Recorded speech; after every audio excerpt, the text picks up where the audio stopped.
Most welcome friends to our channel NEET तैयारी by Saurabh Prajapati pursuing MBBS from government college. चूँकि जो all India से जो सीटें MBBS की भरी जानी थी उसका जो MCC जो काउंसलिंग करा रही थी उसका फर्स्ट राउंड सेकेंड राउंड लगभग ख़त्म हो चुका है और जो मॉपअप राउंड है उसका वो भी खत्म हो चुका है। 29 दिसंबर 2020 ये लास्ट डेट है जिसको मॉपअप राउंड के थ्रू जो कॉलेज अलॉट हुआ है उसमें जो रिपोर्ट करनी है। अब जो एक बहुत ही इम्पॉर्टेंट राउंड जो शुरू हो रहा है जिसको मैं कह सकता हूँ कि किसी की मतलब कि किस्मत उसमें खुल सकती है, तो वो है stay round vacancy. Stay round जो कि जो है जिसका जो फ्रेश रजिस्ट्रेशन है वो जो है 4 जो जनवरी 2021 से 6 जनवरी 2021 के बीच में उसका फ्रेश रजिस्ट्रेशन होगा। वो रजिस्ट्रेशन उन्हीं बच्चों का होगा जिन्होंने अब तक किसी भी काउंसलिंग से सीट मतलब कि नहीं ली है, MBBS या BDS में उनका एडमिशन नहीं हुआ है और उनके पास जितने भी ओरिजिनल डॉक्यूमेंट हैं वो उनके पास उपलब्ध हैं। तो 4 जनवरी से 6 जनवरी के बीच में आपको फ्रेश रजिस्ट्रेशन करना है MCC की वेबसाइट पे और जो 6 जनवरी तक ही 3 बजे तक आप जो है पेमेंट कर सकते हैं। पेमेंट आप बेहतर होगा आप पहले ही कीजिए, ज़्यादा बेहतर होगा क्योंकि 6 जनवरी को जो लास्ट डेट होगी उसमें सर्वर की प्रॉब्लम भी हो सकती है। तो 7 जनवरी को जो है आपको जो मेरिट लिस्ट है वो जारी कर दी जाएगी जो स्टे राउंड की है और 7 जनवरी के से लेके 15 जनवरी के बीच में, क्योंकि 15 जनवरी जो है लास्ट डेडलाइन है जिसमें जो है आपको जो है पूरा एडमिशन प्रक्रिया जो है कंप्लीट हो जाएगी MBBS की।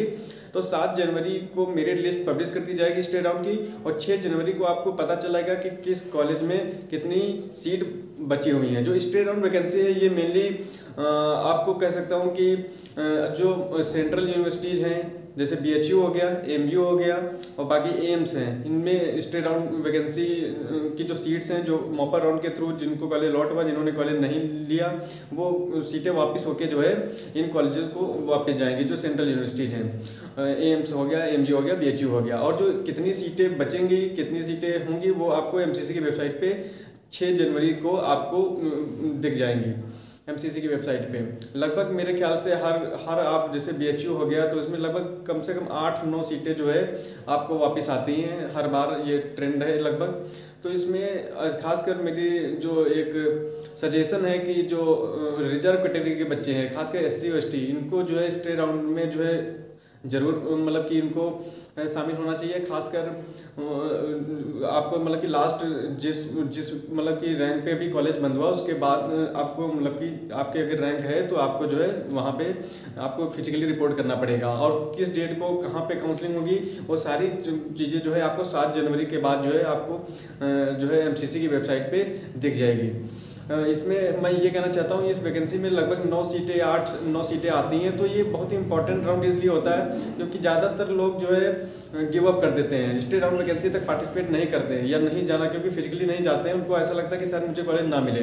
तो इसलिए मैं कहना चाहूँ तो अगर आप OBC हैं तो अगर आपकी रैंक ऑल इंडिया इस बार अगर आपकी 25,000 या 30,000 के आसपास भी है तो आपको इसको अटेंड करना चाहिए। और अगर आप SC हैं तो आपको SC में तो काफ़ी जो है मेरे ख्याल से यूपी में, जैसे मैं यूपी का हूँ तो उसमें मैं बता सकता हूँ कि 1,20,000 भी जिसकी रैंक है उसको भी MBBS मिल चुका है। तो इसकी अगर बात आपकी रैंक आती है तो आप इनमें पार्टिसिपेट कर सकते हैं।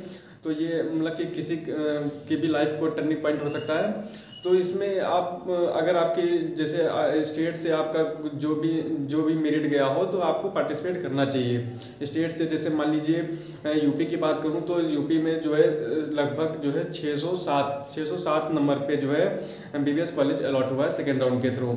तो इसमें अगर आपका नंबर जैसे 600 के आसपास है, 598 है, 602 है तो स्टेट राउंड में अगर आप जनरल हैं या OBC हैं तो आपको पार्टिसिपेट करना चाहिए। तो बस इतना ही इस वीडियो